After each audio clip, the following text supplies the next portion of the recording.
welcome back to my channel. I'm Jess, owner of Sugar Sparrow, and I have a home bakery. And today I was going to talk you through how I box up my cakes ready to go out to a customer like this one. So there's a few ways you can do it. This is just the way that I prefer and the way I was kind of taught back in the day. So to start off, this one is already boxed, but I just want to show you what you need. So the basics of how to get a perfect boxing of a cake is always make sure your board size is the same size as your box. These boxes are white. They're called wedding cake boxes. They're just a classic put together kind of cake box. The board, this is a square board, but here I can show you a round board. As you can see, it's the same width. That's a 12-inch with a 12-inch, and that one, I think it's a 9-inch with a 9-inch. I personally buy my boards and boxes in bulk from a website called 360 Packaging. They're just great. If you're starting out and only doing the odd few, highly recommend Amazon. They have everything and anything in sizes, and they do smaller quantities as well, so you don't need to buy 50 at a time. So here you go. So once you've got your size you want, this one is a 10-inch board, so I have a 10-inch box. Before we get started, if you are selling to the public or selling for profit, you're not just making a cake for your mum, you do need to have allergen stickers. That's the law, especially with Natasha's law coming in.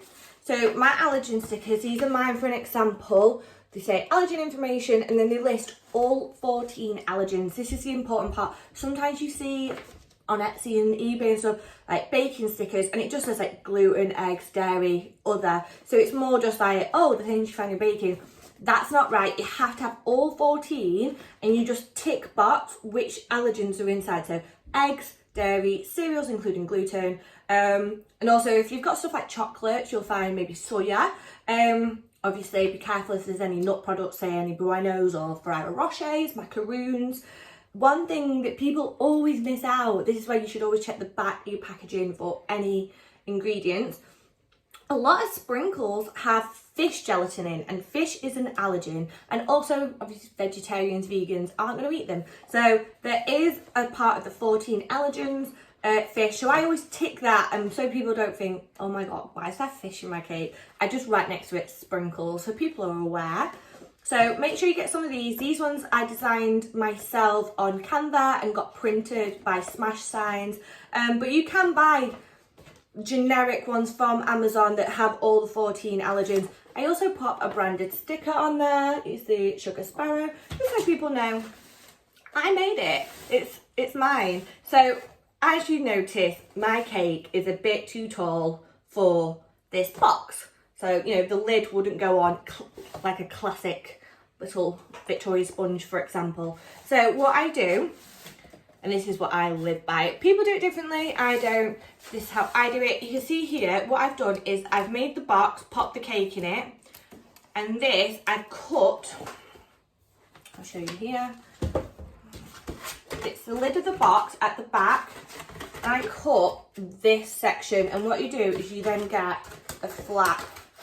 I'm so lazy, I don't have scissors to hand, so I'll show you. Like that. And what I do is I prop it up against, you then get that little bit more height, just as a cover, and people know what's the back. One thing I do, especially if it's raining or people aren't celebrating that day, so people always say, don't you cover the whole thing? A lot of my customers pick the cake up and take it straight to a venue. So I'm not going to waste plastic, especially if it's not environmentally friendly, to cover the cake if it's not necessary. So I do often give customers cakes like this. If they say to me, I'm collecting Saturday but the party isn't until Sunday, or it's terrible weather and I don't want the cake to get rained on if I'm going in and out of the cars, I use cellophane. I'm going to go with the word cellophane. Again, I'm probably wrong because I get my words jumbled up so much. And what I do is, you see that? I get it so it's there, goes over, and I will cut it there, and I literally tape it to it, fold it down, and then that way you can still see the cake, but it's covered over. I mean, cellophane's probably the worst thing to show on camera, isn't it? It's see-through, but you can quite see it there.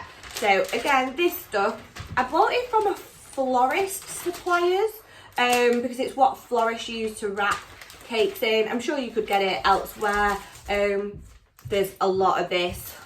You probably wouldn't need that. It's taken me about 6 months just to get through half of that. So there is a lot on a roll. If we just go back to the subject of allergens and ingredients list, this is something that people find really tricky, and this is how I have been advised from my EHO, my environmental health officer. This is also what it says on trading standards, and also just in the cake community for us to work it out ourselves.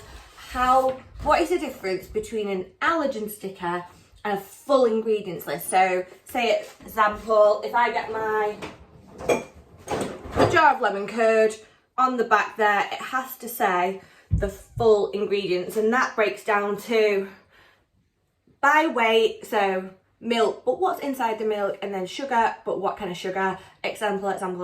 It goes on, and you have to list absolutely everything, numbers, the list goes on, and it can get quite long. So here the confusion lies of, but what needs what?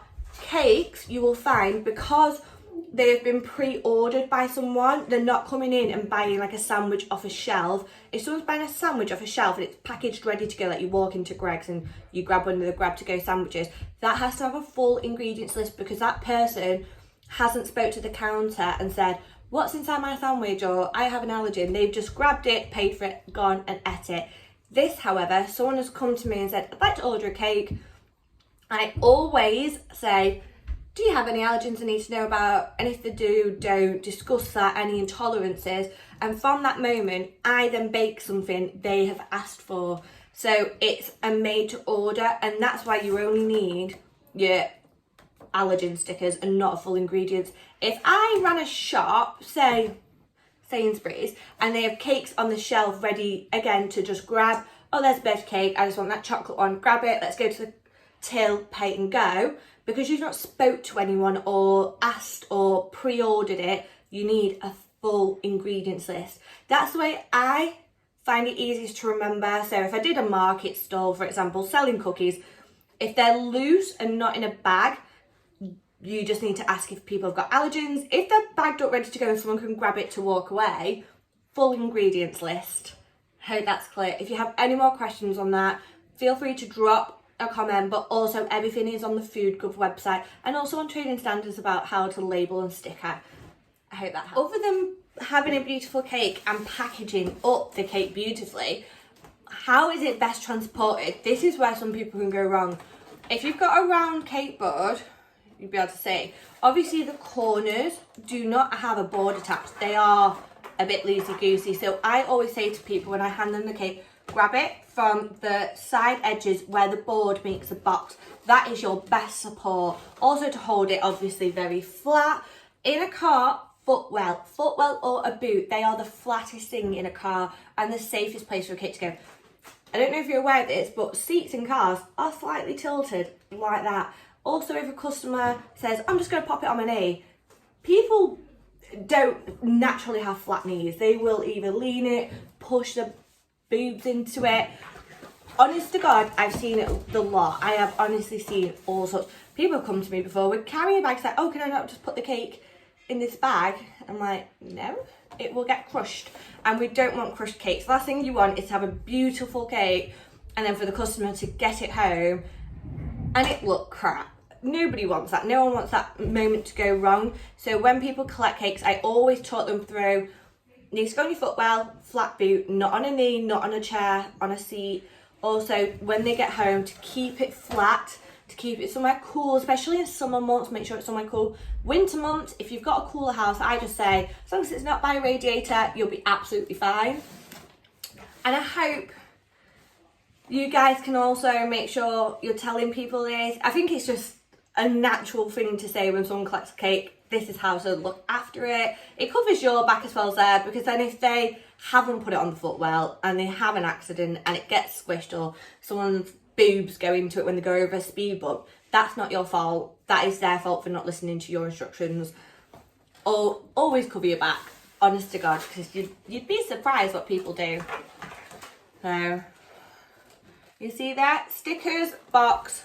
This one is ready to go and has been collected this morning. I'm very thankful I've had to use it as a nice little example box. I hope you guys have found this video useful on how to box, how to label correctly, and also about allergens versus ingredients labels.